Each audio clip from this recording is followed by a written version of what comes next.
Hello everyone, my name is Sikandar. Welcome to my YouTube channel. This is my first video on a channel that's going to be dedicated to watches and kind of chronicling my hobby within watches. I wanted to start off the channel with a state of the collection video for early 2023. I feel like this is a good jumping off point because it gives you an introduction to me and what my interests are within watches. So if you have any thoughts on the collection, please comment them down below. We'll be kind of reviewing 9 watches today. And if you find any of this content interesting, please consider subscribing and joining me on this channel, and I hope to engage with you in the months to come. Thank you so much. So, as I had mentioned, we've got 9 watches to review today, and I have an 8-slot watch box. So there is one watch that doesn't get included in the watch box on a daily basis. So we'll go ahead and get started with the first watch, which is actually the Casio F91W. So this is a watch that I actually use probably more days than any other watch in my collection. That's because I wear it to the gym, and you can see it's got a little bit of crustiness on it. So I really like this watch because it's so lightweight, and it's so, you just don't notice it when you're in the gym. I can just focus on my workout and not have to keep fidgeting with my phone. And I don't know if you all have noticed this, but I feel like any gym I've ever been to, the clock either doesn't work at all or it's just not set to the right time. I also play a fair amount of pickup basketball, so it's extremely lightweight, it's extremely thin.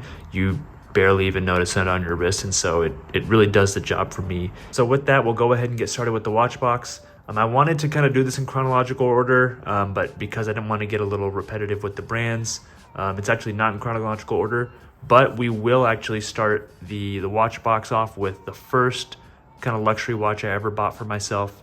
This is the stainless steel Cartier Santos, the medium size. As you see, there's no date down there at 6 o'clock. So this is the first watch first luxury watch I really ever bought myself. And I got this really early 2019. This watch came out in 2018. And since then, I feel like the popularity of this watch has just kind of exploded. This watch kind of marked a very momentous occasion for me in my life. It was the first time, I completed my education and I moved out on my own, moved to a new city and started a new career. And so it marked all of those occasions for me. And it was also kind of my only luxury watch for a long time. So it was kind of the only thing that I wore on most occasions. And it's also the one I've had the longest in this watch box. Because of all those reasons, I don't ever really see this going anywhere. And I really love this watch. And, it's got its fair amount of dings and things. Like I said, it was kind of my only watch there for a while. But I absolutely love this thing. And don't see it going anywhere.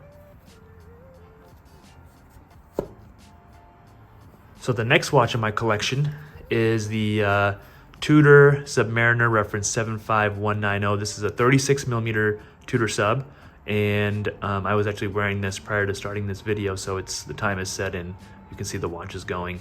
I actually purchased this in a recent trip to Japan, so it's actually my most recent acquisition. It's the 36 millimeter Tudor Submariner. I love a lot of things about this watch. I love that it's just kind of a mini Rolex Submariner, and the fact that Rolex allowed Tudor to put the Submariner name on the dial, which is, in my opinion, like the flagship watch for Rolex, and potentially maybe the flagship watch of any watch brand.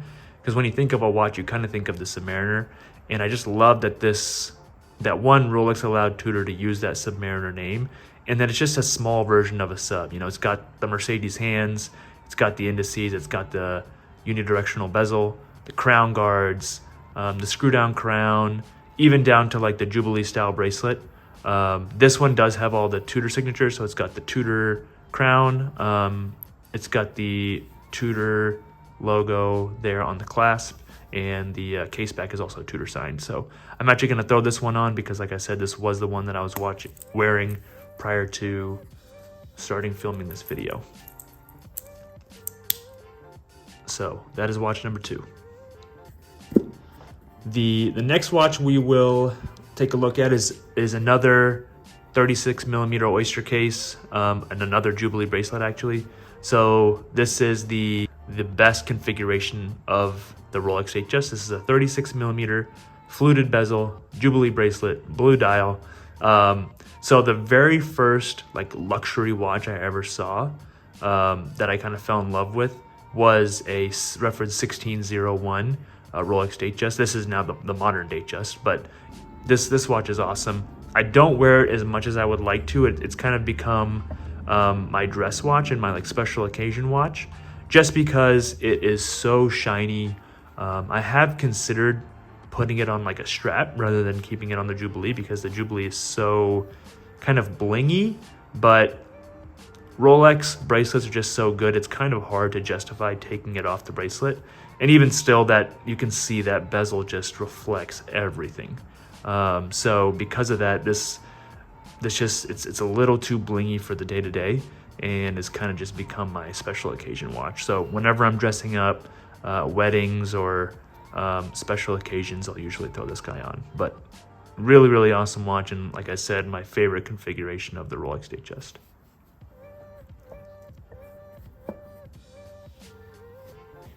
The next watch in my collection would be the modern Rolex Kermit, or Starbucks, or Sermon. I'm just going to call it the Kermit. In my opinion, it's just the new and updated Kermit. This is the bigger 41 millimeter case that they updated recently. Got it obviously on the Oyster bracelet. This watch is amazing. It is everything that you want it to be from Rolex. It's extremely robust. It's built like a tank.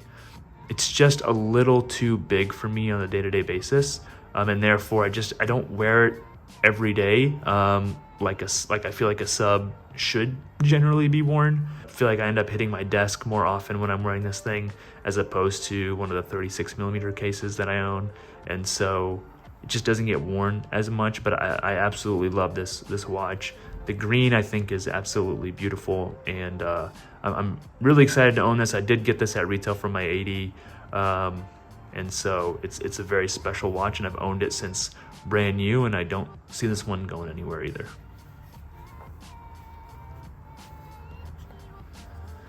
All right, the next one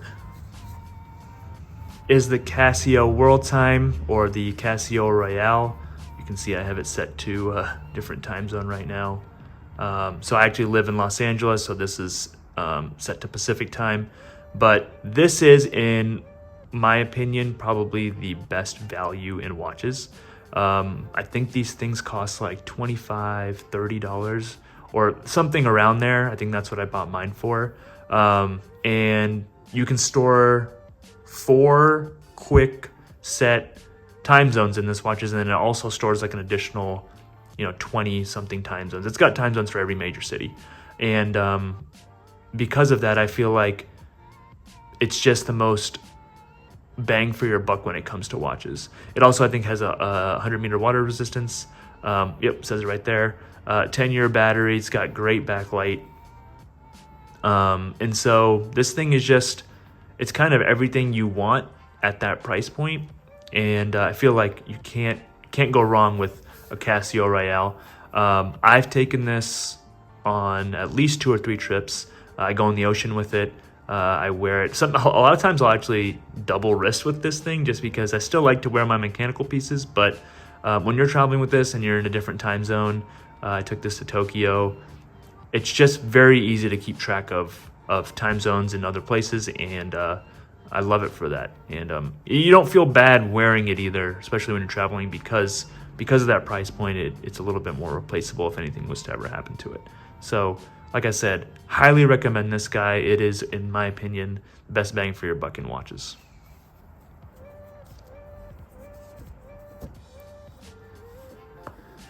The next watch would be my Seiko SKX 013.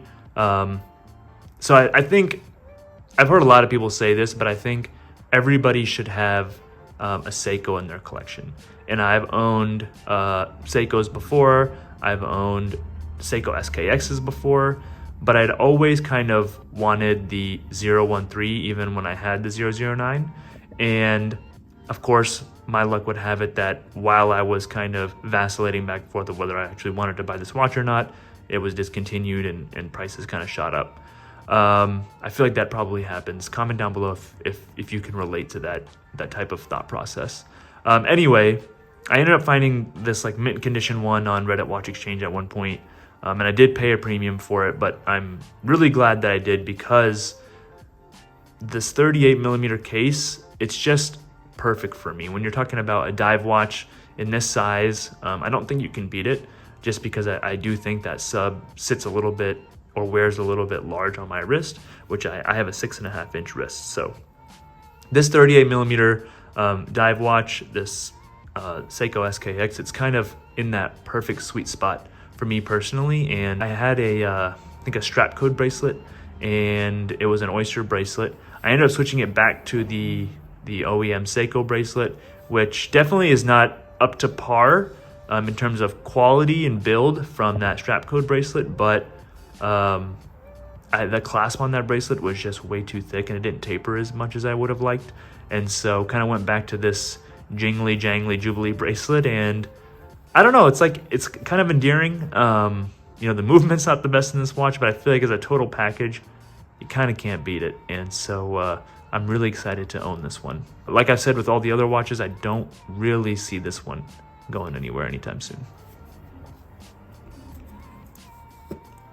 The next watch in my collection would be the second most recent acquisition I've had, which is the Grand Seiko SBGW 289. This is kind of in that entry level realm for Grand Seiko. You can see the polishing on that case is absolutely amazing. This is a 44 GS case, and I believe this watch was released last year. It is a limited edition of 1,200 pieces. This is a manual wind Grand Seiko, so it does not have a spring drive, but it is a manual wind mechanical movement in there from Grand Seiko. You can see that pink dial is just absolutely amazing. This watch is actually also a strap monster. I had this on like a gray suede strap where it actually looked amazing. I ended up switching it back to the bracelet just because I'm a little bit of a bracelet person for sure. But this is a 36.5 millimeter case. I absolutely love this watch. I love how it wears, and that polishing is just on a different level from Grand Seiko. But yeah, love this watch. All right, the last one. This is my Rolex Oyster Perpetual reference 116000. This is in the discontinued white dial, so they discontinued this a couple years ago. I don't know why. I thought the white dial was, in my opinion, the best dial for the OP. This was just prior to them rolling out all those colors in the Oyster Perpetual that we see today. This has got the older movement, and it doesn't have like the updated clasp or anything. But this is, in my opinion, well, it's not my opinion. It's my favorite watch in my collection, and it's got a lot of sentimental value as well. And I will for sure make a separate video about this watch at some point. I really love this watch. I love the size of it. I love the bracelet. I love the dial. That white dial is just absolutely perfect in my opinion. This was a watch that I wanted. I had my name down at the AD, and they discontinued it while I was trying to get my hands on it. And so I never got it from the AD. And I'll cover the story about how I got this watch, but a lot of that sentimental value is tied to how I acquired the watch. And so this watch it means a lot to me. I think it's a perfect watch. It's the watch amongst my collection that I find wearing the most because it's time only. I mean, I do have a lot of time only watches, but I'm able to just set it and forget it, and there's no date to fiddle with or anything like that. And I just think it wears perfectly. It's extremely robust. It's got the Oyster bracelet, which is just, in my opinion, potentially the greatest bracelet in the game, at least in this price point. And so, yeah, I mean, I just think this is a perfect watch, and we'll certainly cover the backstory for this one in a separate video.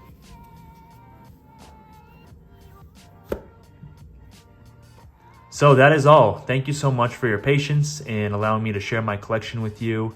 If you found this content interesting, please consider subscribing.